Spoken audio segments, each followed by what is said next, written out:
오늘 말씀은 심판과 멸망이라고 하는 말씀입니다. 오늘은 우리의 조국의 대한민국 광복 77주년 기념예배로 드립니다. 우리가 매년 광복절을 국가기념예배로 드리는 이유는 우리의 조국 대한민국의 해방의 기쁨과 더불어서 과거에 다른 나라들로부터 억압받는 일이 되풀이되지 않도록 우리 사랑하는 국민들과 또 멀리 떨어져 사는 저와 여러분들이 마음에 간절한 바람이 있기 때문에 그렇습니다. 77년 전 1945년 8월 15일 하나님은 약한 자들의 부르짖음과 피를 그냥 두고 보지 아니하시고 우리나라를 억압에서 벗어나게 해주셨습니다. 수많은 애국지사들의 피를 보셨고 하나님을 섬기는 백성들의 간절한 외침을 외면하지 않으셨습니다. 우리의 조국은 해방을 맞이하였고 그리고 수많은 열강들 속에서도 꿋꿋이 이기면서 지나온 77년을 보냈습니다. 그리고 우리의 조국은 눈부신 성장을 통해서 GDP 순위로 경제 10위권의 대국에 들었습니다. 그리고 전세적으로 유례없는 교회의 성장과 더불어서 모든 성도들이 뜨겁게 기도하는 교회와 성도가 되었습니다. 그런데 지금 우리나라의 현실은 그때의 감격, 77년 전의 감격을 잃어버리고 국가가 분열이 되고 정치가들이 부패합니다. 돈 많은 자들이 득세하고 약한 자를 억압하는 시대가 되어가고 있습니다. 또한 교회는 힘을 잃어버리고 성도는 하나님의 정의를 실천하지 못하고 살아가고 있습니다. 오늘 우리가 읽은 아모스서는 그 이름대로 아모스라고 하는 사람이 기록한 책입니다. 그는 광야에서 양을 치던 자였습니다. 그는 사회적 부정, 종교적 도덕적 퇴폐를 신랄하게 비판하라고 하늘의 심판이 반드시 내릴 것을 예언하고 있습니다. 그는 부유층과 가난한 사람들 사이에서 불균형의 심각한 것에 대해서 권고하고 있고 그의 선포는 사회정의를 외치고 하나님의 전능과 신성한 판결에 대한 예언의 주요한 주제들을 성도들 가운데 오늘 저와 여러분들 가운데 외치고 있습니다. 아모스 5장 4절의 말씀을 보면 이렇게 말씀을 합니다.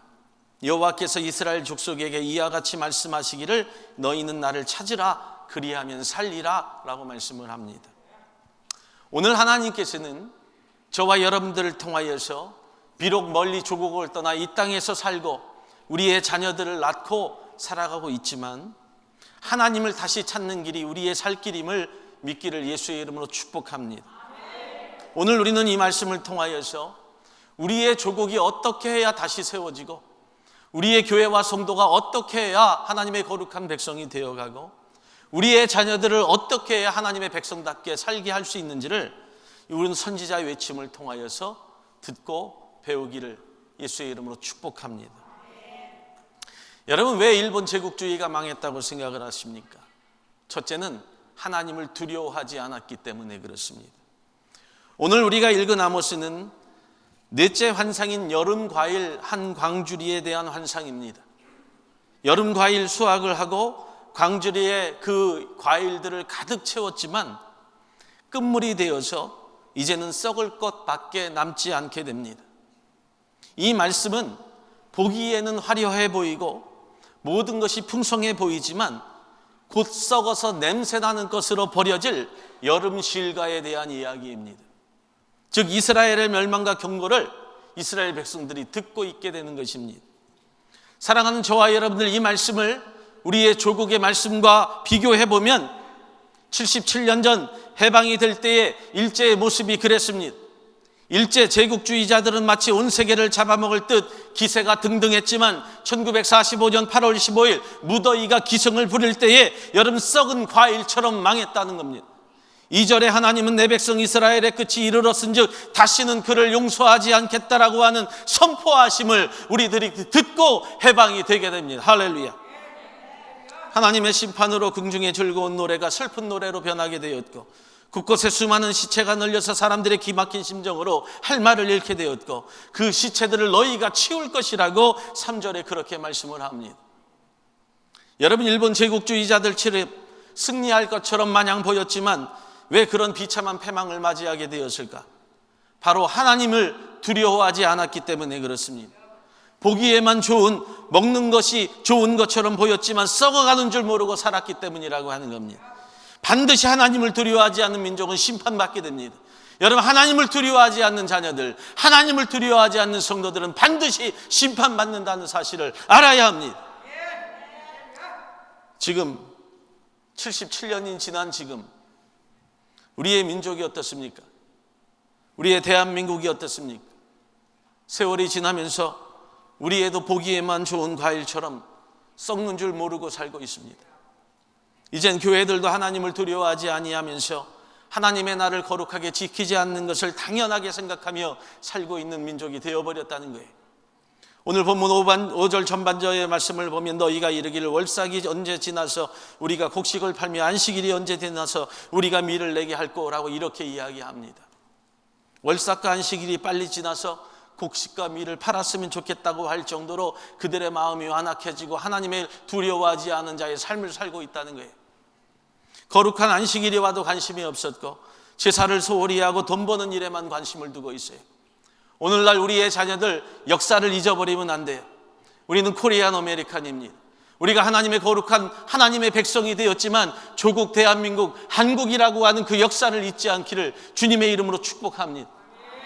이 모든 일이 하나님을 두려워하지 아니하고 하나님 앞에 예배하기를 거부하는 자들을 분명히 심판받는다는 거예요. 그 일을 위해서 우리 성도들 된 자들, 부모 된 자들 깨달아야 돼요. 하나님의 계명까지 어기고 살고 있다는 것을 우리가 분명히 알아야 합니다. 당시 일본 제국주의자들도 우리의 선조들을 착취하면서 밤낮으로 일하게 하고 그들의 고통을 즐기는 자들이 되었고 하나님 앞에 예배드릴 때 예배드리지 못하도록 만드는 자들이 되었기 때문에 하나님은 그들을 심판하신 거예요. 최소한 저는 그렇게 믿습니다. 하나님의 거룩한 백성이 되어 살고자 하면 하나님을 두려워할 줄 알고 하나님 앞에 예배하는 자들이 되어야 된다는 거예요. 우리가 거룩한 마음을 가지고 평생을 그렇게 살 수 있는 자들이 되어야 돼요. 그 역사적 사건을 잃어버리고 스스로 그렇게 살고 있는 국가와 교회와 성도가 되면 하나님은 반드시 망하게 합니다. 성령의 불같은 역사를 저와 여러분들이 체험하고 하나님의 말씀 듣기를 즐거워했던 자리가 이제는 세상의 것들이 들어와서 텅텅 비는 자리가 되었기에 우리가 깨어서 경성할 수 있는 자들이 되어야죠. 여러분, 일제가 왜 망했다고 생각을 합니까? 역사의 흐름도 있겠지만 하나님은 그것보다도 하나님을 두려워할 줄을 모르는 민족이었기 때문에 망하는 거예요. 여러분, 일본의 기독교가 우리의 대한민국보다도 훨씬 그 역사가 깁니다. 450년 전에 일본에는 기독교가 들어왔어요. 그런데 여러분, 그 기독교가 민족을 바꾸지 못하고 역사를 바꾸지 못하고 교회를 바꾸지 못하고 성도를 바꾸지 못했습니다. 물론 그들도 초창기에는 핍박받았습니다. 그런데 기독교가 아무것도 못했다는 거예요. 하나님의 교회가 거룩한 일에 여러분 동참하지 못했기 때문에 아무것도 못합니다. 하나님을 두려워하지 않았기 때문에 정치가 야합하고 핍박당하는 민족을 부르고 여러분 모른 척했기 때문에 그 교회가 망했던 거예요. 아모스 2장 8절의 말씀을 보면 모든 제단 옆에서 전당 잡은 옷 위에 누우며 그들의 신전에서 벌금으로 얻은 포도주를 마시미니라 라고 이렇게 이야기합니다. 하나님의 거룩한 성전에서 거룩한 예배를 구별하고 하나님의 거룩한 백성들이 모여야 됨에도 불구하고 핍박받고 고통당하는 자들의 것을 빼앗아서 그것이 즐거운 것이라고 먹고 마시고 교회 안에서 파티를 열었다는 거예요. 남의 것을 빼앗아 먹고 마시고 즐겼다는 겁니다. 하지만 하나님을 두려워할 줄 모르면 반드시 망하게 된다는 사실을 몰랐다는 거죠. 어느 민족이든 그 누구이든 역사의 주관자이신 하나님 앞에 모두 이제는 엎드려야 됩니다. 두 번째로 거짓 저울로 속이고 착취하였기 때문에 망합니다. 5장 24절의 말씀을 보면 오직 정의를 물같이 공의를 마르지 않는 강같이 흐르게 할지어다 라고 말씀을 합니다. 하나님의 정의는 공의와 정의를 말씀을 합니다. 오늘 본문 5절 하반부의 말씀을 보면 에바를 작게 하고 세계를 크게 하여 거짓 저울로 속이며 라고 이렇게 이야기합니다.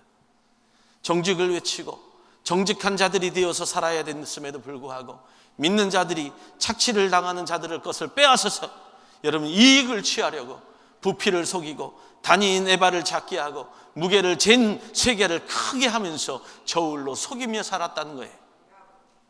고대 저울을 속이는 행위는 가장 흔한 사기였습니다.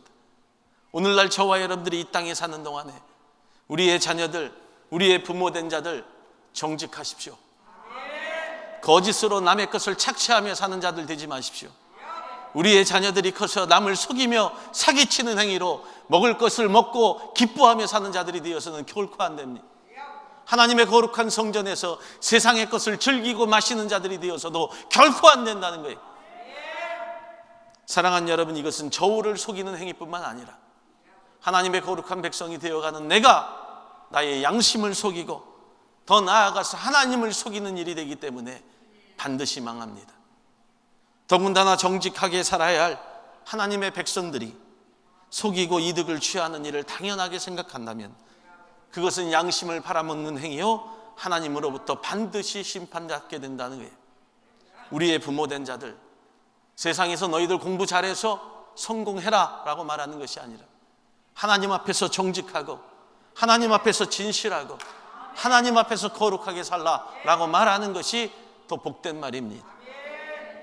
여러분, 당시 일제강점기의 시대에 일본 제국주의자들은 우리 선조들의 소출과 수확을 강제로 빼앗습니다. 선조들의 굶주림과 배고픔을 외면했습니다. 그리고 정당한 재가를 여러분 지불하지 않았습니다. 따지고 보면 지금의 일본이라고 하는 것은 자기들의 스스로 이룬 발전과 부흥이 아니라고 하는 거예요. 남의 것을 빼앗고 갈취한 것을 통하여 부를 축적한 나라이기 때문에 하나님은 반드시 그 사실을 인정하지 않습니다. 우리도 마찬가지예요. 남의 것을 속이고 남의 것을 가지고 빼앗아 사는 것을 나를 부를 이루었다고 말하지 말라는 거예요. 그리스도인답게 정직하게 살아가십시오. 사랑하는 여러분, 오늘날 저와 여러분들이 반드시 알아야 될 사실, 남의 것을 빼앗고 정당한 대가를 지불하지 아니한다면 그게 누구이든지 결코 하나님의 심판을 벗어나지 못합니다. 저와 여러분들은 교회와 성도 앞에 정말 거짓말하지 아니하고 정직하게 살아야 돼요. 저는 정직한 것을 좋아합니다. 저는 진실한 것을 좋아합니다. 더 나아가서 하나님이 원하시는 것이 성도의 진실과 정직이라고 하는 거예요. 혹시라도 저와 여러분들이 살아가면서 남의 것을 속여서 빼앗았거나 옳지 않는 재물이 있다고 한다면 반드시 배로 갚으십시오. 그리고 회개하십시오. 그리고 하나님 앞에 엎드리십시오. 그것이 살 길이고 그것이 망하지 않는 길입니다. 그와 더불어 오직 하나님께 드려야 할 것이 있다면 그래서 정직하게 구별하여서 하나님께 또 드리십시오. 오늘 저와 여러분들이 의인은 못 되어도 정말 정직하고 정의로운 양심적인 성도가 되어야 합니다. 남의 것을 속이고 빼앗아 사는 것을 자랑으로 여기지 마십시오. 남이 먹어야 될 것을 내가 먹으면서 내가 배부르다고 그렇게 이야기하지 마십시오. 그것이 마치 잘 사는 인생이라고 그렇게 가르치거나 그렇게 말하지 말라는 거예요. 그 삶은 정말 아주 비참한 삶이 됩니다. 이스라엘이 망하고 일제가 망하게 된 것처럼 언젠가 우리도 그렇게 살면 망하게 된다는 거예요. 역사적으로도 착취하는 자들은 언젠가 망했습니다. 여러분, 그 역사에서 그 나라의 이름이 지어졌다는 거예요. 요즘은 남을 속이며 사는 자들을 향하여서 참 바보, 속이지 않고 사는 사람들을 향해서 이 바보야 라고 이야기합니다. 이 멍청아 라고 이야기합니다. 머리 좀 굴려야지 그렇게 살면 쓰겠어 라고 이야기합니다. 그래도 우리 성도들은 바보가 되십시오. 차라리 멍청이가 되십시오. 남들을 속이고 사는 것보다 차라리 내가 손해를 바라보는 영적 바보가 되어야 합니다. 바보라고 하는 것이 여러분 세상적인 바보가 아니라 내가 하나님을 바라보겠다고 하는 바보입니다. 그러면 언젠가 우리는 하나님의 영적 해방을 통하여서 주님의 말씀만 따르겠다고 하는 그 자들을 통하여서 하나님의 놀라운 금빛 면류관으로 씌워주십니다. 세 번째로 그들이 망했던 이유는 힘없는 자를 유린했기 때문에 그렇습니다. 요즘 여러분 영어로는 가스라이팅, 그리고 또 한국말로는 왕따라고 하는 이야기가 있어요. 우리가 교회 안이나 우리의 자녀들 절대로 그런 행동은 남을 정말로 못 살게 하는 것이고 남을 힘들게 하는 것이고 그 영혼들을 죽이는 거예요. 절대로 안 됩니다.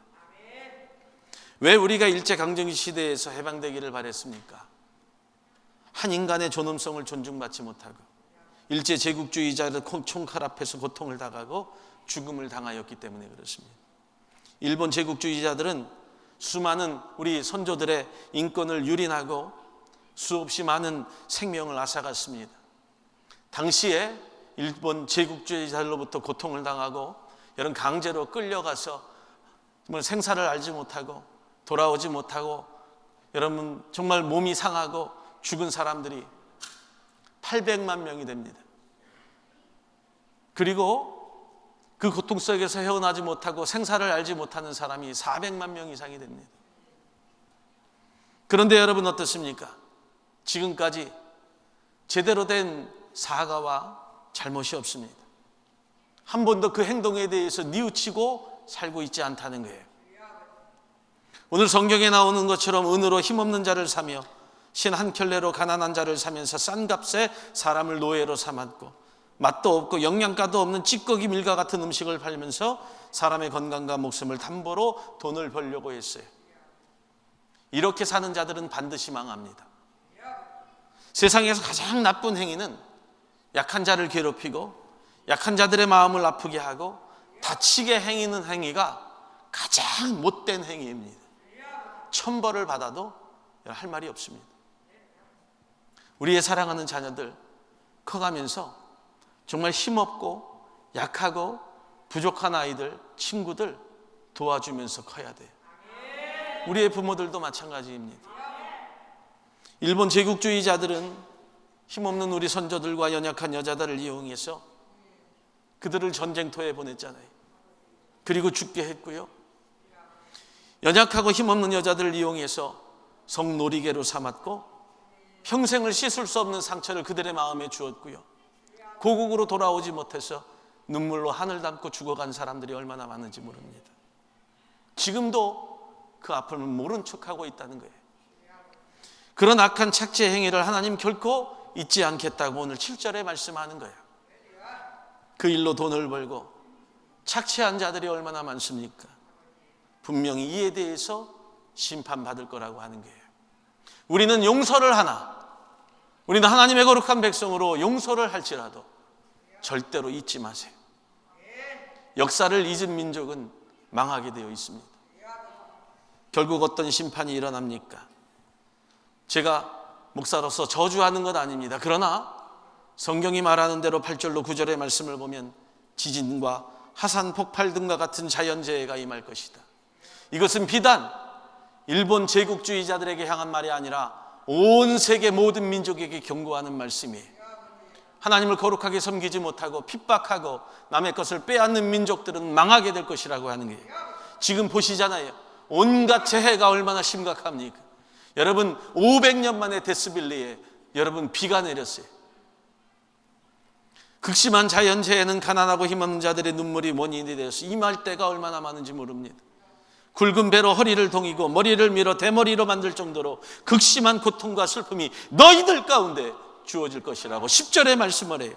여호와의 말씀을 듣지 못한 기갈에서 너희들이 처할 것이다. 너희들이 여러 말씀을 찾아 헤매지만 이미 늦게 되었다고, 너희들이 말씀을 얻지 못한다고 12절에 말씀을 하고 너희의 믿음의 후대가 끊기게 될 것이라고 하는 저주의 말을 듣는다는 거예요.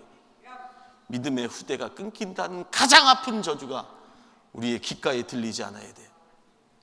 영적인 분별력을 잃고 헛된 우상에게 복빌고 맹세하는 자들은 철저하게 망할 것이라고 하는 거예요. 14절까지 계속해서 이어지고 있지 않습니까?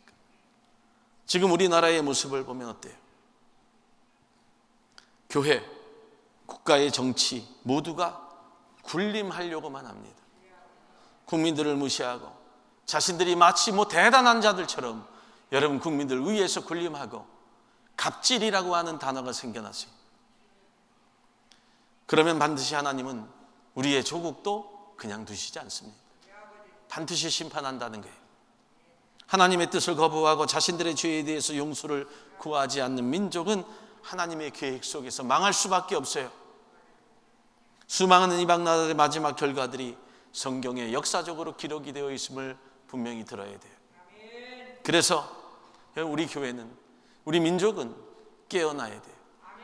우리가 비록 여러분 정말 이영만리 타국에서 살고 있지만 자녀들의 공부 잘하고 좋은 직장 잡는 것으로 여러분 맞춰지는 인생, 한낱 그 같은 인생으로 여러분 우리의 믿음의 자녀들이 여기에서 끝나면 되겠습니까? 당시 일본에 수많은 그리스도인들이 있었어요.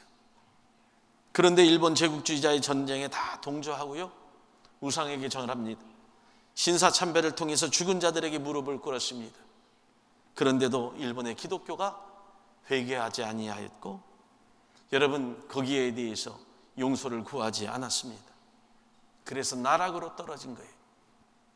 우리나라도 당시에 얼마나 많은 목회자들이 일본까지 건너가서 신사참배를 하고 자신들의 목숨을 구걸했는지 몰라요. 그런데 여러분, 왜 하나님이 한국교회를 살려주셨을까? 왜 한국 민족을 살려주셨을까? 그나마 다행인 것이요, 한국교회 목회자들이 회개의 운동을 통해서 철저하게 하나님 앞에 무릎 꿇고 자신들의 그 우상 섬김을 고하고 성도들 앞에 무릎을 꿇고 미안하다고, 잘못했다고, 더 나아가서 하나님 앞에 자신의 목숨을 걸고 기도했더니 하나님이 버리지 않은 거예요. 이건 역사적 사실입니다. 지금 우리의 때를 보면 일제강점기 때와 아모스 때와 상황이 비슷하고 유사합니다. 착취하고 정직하지 못하고 국민을 우롱하고 있잖아요. 하나님의 진노가 조국의 문 앞에 이른 상태라고 하는 것을 잊지 말아야 돼요. 어떻게 하나님의 진노를 그렇다면 되돌릴 수 있을까? 어떻게 우리는 패망의 길에서 벗어날 수 있을까? 오늘 성경은요, 두 가지의 뚜렷한 길을 제시합니다. 첫째로, 힘없는 자를 살펴야 됩니다. 하나님은 이웃의 눈물을 닦아주는 자의 눈물을 의인의 눈물의 병에 담아주신다고 말씀을 하여, 그리고 최상의 천국 보상으로 갚아주실 것이라고 말씀을 합니다. 시편 56편 8절의 말씀을 보면 나의 유리함을 주께서 계수하셨으니 나의 눈물을 주의 병에 담으소서. 이것이 주의 책에 기록되지 아니하였나이까라고 이렇게 말씀을 하죠. 여러분, 억압하고 상처를 준 모든 것을 용서를 구하고 사죄해야 돼요. 그래야 하나님의 진노를 피할 수 있습니다. 어려운 사람을 이해하고 격려하고 사랑하고 돕는 일이 결국에는 국가를 살리고 교회와 성도를 살리는 일이에요. 나라의 가치관이 경쟁이 아닌 공존의 가치관으로 삼아야 되고요, 교회 안에서도 서로 경쟁하는 사이가 아니라 서로 함께 상생하는 사이가 되어야 합니다. 여러분, 우리가 다니는 교회도 약자를 보호하고 책임질 때 교회가 부흥을 합니다. 이 땅에 예수 그리스도가 약한 자를 위하여 오셨고요, 힘없는 자를 위하여 오신 것을 잊지 말아야 돼요. 우리의 자녀들이 해야 할 일도 그거예요. 돈 많이 벌어서 해야 될 일, 공부 잘해서 해야 될 일이 약한 자를 돕고 약한 자를 사랑하기 위해서 하는 거예요. 우리가 신앙생활을 하는 것도 마찬가지입니다. 특히 교회 안에 보통의 가정들보다 가부와 고아들을 돌봐주어야 돼요. 혼자 돼서 자녀를 키우고 삶의 모든 어려운 부분들을 여러분 우리가 돌아보지 아니하고 외면하면 그 교회는 희망이 없어요. 내가 가진 힘, 여러분들이 가진 힘을 남을 위하여 쓸 때 진정한 힘이 됩니다. 우리 교회도 선교하는 일이 첫 번째이겠고 두 번째는 힘없고 약한 자들, 불쌍한 자들을 위하여 그 물질을 사용하는 교회가 되어야 돼요. 그러면 하나님은 반드시 교회를 축복하십니다. 그리고 민족을 축복하십니다. 두 번째로요, 말씀대로 사는 자들이 되면 됩니다. 말씀대로. 아모스는 사회적 부정의로 인하여서 하나님의 진노가 문 앞에 이르게 되자 가장 큰 원인을 말씀의 기갈로 여깁니다. 양식이나 물이 없어 줄이고 목마름이 아니라 여호와의 말씀을 듣지 못한 기갈이라고 하나님께서 말씀하고 있다는 거예요. 하나님의 말씀이 없는 사람들은 남에게 아픔을 주고 고통을 주는 것을 대수롭게 여기지 않습니다. 하나님의 말씀이 없는 사람들은 다 가짜라고 하는 거예요. 하나님의 말씀이 없이 사는 성도는 진짜 성도가 아니에요. 다 가짜 성도입니다. 하나님의 말씀이 없이 사는 자들은 다 필요치 않는 자들이라고 하는 거예요. 여러분들이 교회를 다니고, 여러분들이 우리의 자녀들이 교회를 다니는 거, 유스그룹 캠프 가려고 모이는 게 아니에요. 하나님의 말씀을 듣고 변화가 되고 우리가 하나님의 말씀을 따라서 자녀를 키우기 위해서 교회를 다니는 거지. 뭐 좋은 데 놀러 가고 컨퍼런스 보내고 하는 게 결코 아니라고 하는 게, 깨어나라는 거예요. 말씀 앞에 깨어서 말씀 앞에 엎드리는 자가 되어야지. 찬양 부를 때는 좋아서 길길이 날뛰다가 말씀을 들을 때 떠들고 말씀을 들을 때 졸며 말씀에 대해서 은혜가 없다면 다 가짜 성도예요. 옛날에 우리가 어렸을 때 아이들이 편을 먹고요, 총싸움을 합니다. 총싸움을 할 때 어떻게 해요? 빵, 빵, 빵 합니다. 그런데 아무리 빵빵거려도 한 놈도 죽는 놈이 없어요. 계속해서 빵빵거립니다. 그리고 이야기하죠. 너 내 총에 맞았는데 넌 왜 안 죽어? 나 맞지 않았는데. 그러다 싸움이 나요. 총을 가진 것 같았지만 아무리 쏴도 죽지 않습니다. 왜일까요? 가짜 총이니까. 우리가 가짜 성도가 되어서는 아무도 죽일 수 없어요. 사탄 마귀도 이길 수 없습니다. 가짜 성도가 되어서는 아무것도 할 수 없다는 거예요. 우리가 가짜 성도가 얼마나 많은지 몰라요. 우리의 자녀들도 얼마나 가짜 성도, 우리의 부모들도 얼마나 가짜 성도가 많은지 몰라요. 가짜처럼 살지 마세요. 말씀에 사모함이 없는 자들 다 가짜입니다. 아무리 변명을 해도 통하지 않는다는 거예요. 말씀에 대해서 기쁨이 있고 말씀에 대해서 은혜가 있는 교회와 자녀들, 성도가 되어야 돼요. 여러분, 우리나라 기독교가 어떻게 부흥했는지 아십니까? 왜 우리 같은 이민자들이요 이 땅에 살면서 이렇게 잘 살고 있는지 아세요? 남편 잘 만나서 그렇습니까? 자녀들이 좋은 직장 얻어서 용돈 받아서 잘 살고 있습니까? 아니에요. 여러분들이 교회를 세우고 그 안에서도 말씀 듣기를 원했기 때문이에요. 이건 진리입니다. 먼저 말씀의 삶이 중심이 되었기 때문에 내가 지금 살고 있는 거예요. 그것도 잘 사는 인생. 앞으로도 우리도 말씀으로 역사하는 교회의 역할을 제대로 해야 돼요. 여러분, 여기 있는 자녀들 언제까지 예수 믿을 것 같아요? 이렇게 있지만 언제까지 예수 믿을 것 같아요? 이 중에서 미안한 얘기지만 반은 떨어져 나갈 수도 있어요.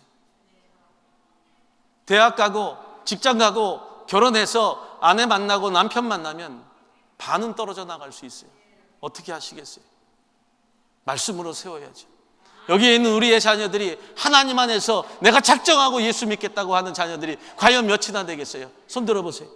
Hands up, please. 이해를 못했나 보네. 모르는 거예요. 말씀이 없는 자녀들은 다 죽습니다. 착각하지 말라는 거예요. 이 중에서 정말 대학 가면 여러분, 우리도 경험했던 거잖아요. 반 이상 예수 떠납니다. 세상으로 나가요. 세상의 것 먹고 마시고 즐거워한다는 거예요. 그나마 다행인 건 악한 것들을 안 하면 다행이다. 요즘 일제강점기 시대보다 아모스 때보다 더 말씀의 기갈이 심한 때이지 않습니까? 말씀을 듣지 못한 기갈의 문제였지만 지금은요, 말씀을 듣지 않는 기갈이 문제예요. 여러분, 하루에 말씀을 얼마나 들으십니까? 얼마나 말씀을 읽고 보며 내가 살기를 원합니까? 우리의 자녀들이 얼마나 말씀을 통해서 살고 있어요? 없을걸요. 정말 있다면 그 아이들 축복하는 거예요. 사랑하는 성도 여러분, 우리 민족이 77년 전 일제 만행에서 해방이 됐어요. 하지만 그때 해방은 안타깝게도 우리 민족 스스로 이룬 해방이 아니었기 때문에 반쪽 해방이 됩니다. 그래서 북한과 남한이 나뉘어진 거예요. 그러나 우리 선조들 교회와 성도를 통해서 국가의 기틀을 세웠습니다. 민족을 위해 기도했습니다. 눈물을 흘렸더니 하나님이 그 불쌍한 영혼들을 축복하셔서 우리 민족에게 축복을 주신 거예요. 그래서 우리가 지금 미국에서 살고 있는 거예요. 적화 통일이 돼서 북한 괴뢰 도당이 여러분 남침하여서 다 먹었다면 미국 가서 살 수 있겠어요? 남편을 만나서 살고 이 땅에 와서 떵떵거리고 살 수 있겠느냐는 거예요. 이렇게 아름다운 자녀들 낳고 살 수 있겠습니까? 역사의 주인공들이 되세요. 역사의 흐름을 좀 볼 줄 아는 믿음 있는 자들이 되라는 거예요. 여러분들이 역사의 주인공의 이 흐름을 보면서 이 영적 흐름이 어떻게 흘러가고 있는지 바라보면서 우리의 자녀들을 어떻게 키우고 어떻게 세울 것인가, 이 시대에 우리 자녀들이 어떻게 영적 해방을 이루며 살 것인가 보라는 거예요. 그리고 우리 자녀들도 어머니 아버지의 믿음의 삶을 보고 배우라는 거예요. 그냥 놀고 먹고 즐거운 것이 그때가 아니에요. 일어나 새빛을 발하라. 청년 이슬과 같은 자의 삶을 살아라. 하나님의 교회를 위하여 죽도록 충성하는 자가 되라. 결코 온당한 말씀이라고 하는 거죠. 사랑하는 여러분, 말씀을 마칩니다. 시편 119편 173절의 말씀 우리 다 같이 한번 읽어볼게요. 시작. 내가 주의 법도를 택하여 싸우니 주의 손이 항상 나의 도움이 되게 하소서. 아멘. 저와 여러분들이 주의 법도를 택하고 주의 도우심이 우리 가운데 있기를 예수의 이름으로 축원합니다. 축원합니다. 우리 하나님께 영광의 박수.